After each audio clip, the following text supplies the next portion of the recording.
Assalamu alaikum guys, it's Yusuf here. Now the video you're about to watch was actually filmed a few months ago before the recent lockdown. I was really excited to put it out. It's one of my favorite desserts, probably my ultimate dessert that I love making. And then another lockdown hit, and then I couldn't travel down from Birmingham, and then it got really long, and then there was so many things one after the other. It got really confusing. I don't even know what happened. Anyway, alhamdulillah, we finally have it here now, and I really hope you guys enjoy it. Assalamu alaikum guys, my name is Yusuf, a professional chef, and I now spend my days teaching people how to cook online.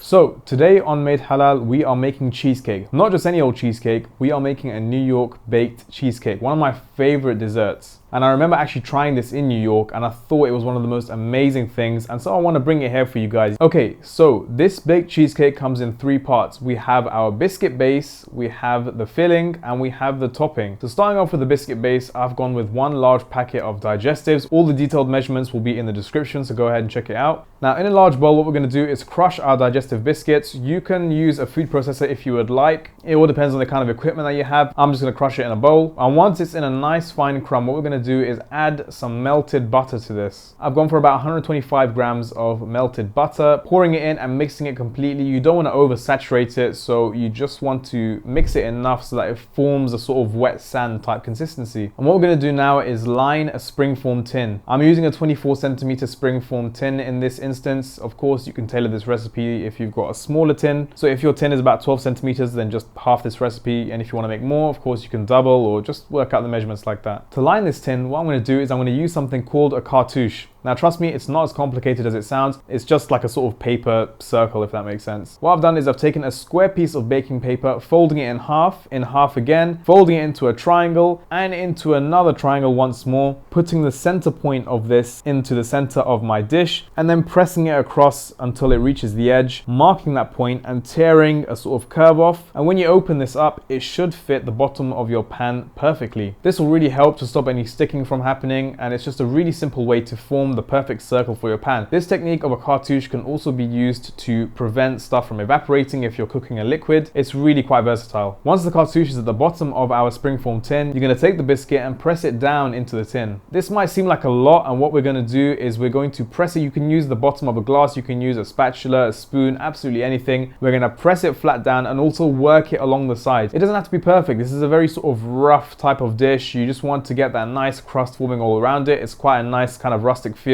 if it's not entirely perfect, but you just want to get that general crust going all the way around it. So we're going to go ahead and pop the whole thing into a fridge, letting it chill out for about 15 minutes. While it's doing that, we're going to make our filling. In a mixing bowl, I've added in some cream cheese, some mascarpone, the balance of which is quite important. The cream cheese has quite a tangy flavor, whereas the mascarpone has a very mild, creamy type flavor. So the balance together works out really nicely. I'm also going to add in some vanilla paste, as well as some sugar, flour, and 3 eggs. Using my paddle attachment, I'm going to beat this really well. You can absolutely do this by hand. Just make sure there's no lumps left in this. You want this to be a nice, smooth, almost cake-like batter. Now, if you're planning to have an entirely plain cheesecake with no toppings, I would add a bit more sugar at this point just to sweeten it. I go for quite a neutral flavor on the base, just so that the topping can kind of really bring out those flavors. But of course, if you just want a plain vanilla cheesecake, increase the amount of vanilla and sugar that you're using and it will be absolutely perfect. I'm going to go ahead and pour this filling into the center of my tin, spreading it out nice and evenly. It doesn't have to be perfect, don't worry about it, it will sort of fill out naturally. And we're going to pop this in the oven at about 160 degrees, except we're actually going to be using a water bath. Now, a water bath is a really interesting technique used in baking where you just take a tray full of water and you leave it underneath the thing that you're cooking. One, it prevents the internal temperature of the oven from reaching too high a temperature that it burns something, and two, it gives whatever you're cooking a really moist kind of texture. You'll often see a water bath used in recipes such as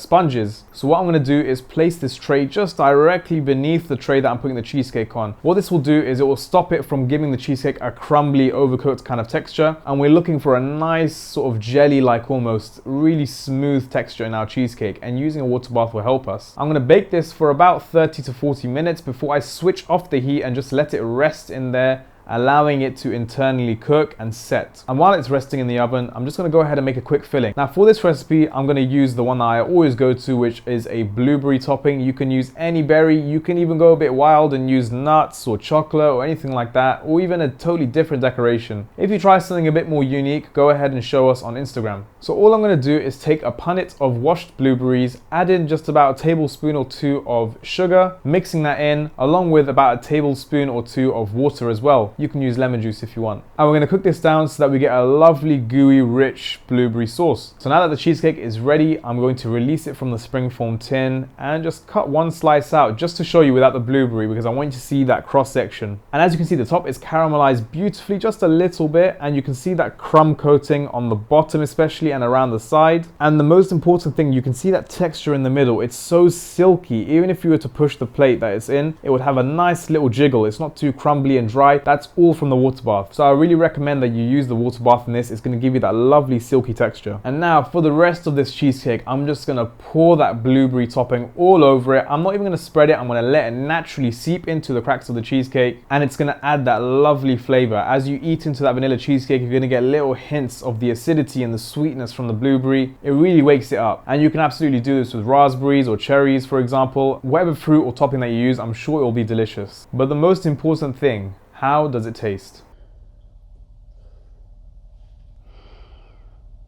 It's so good. It's so warming. It's like a big hug. I'm not gonna lie. This is the best dessert in my opinion. Well, after sticky toffee pudding, my favorite dessert is sticky toffee pudding, and then this cheesecake.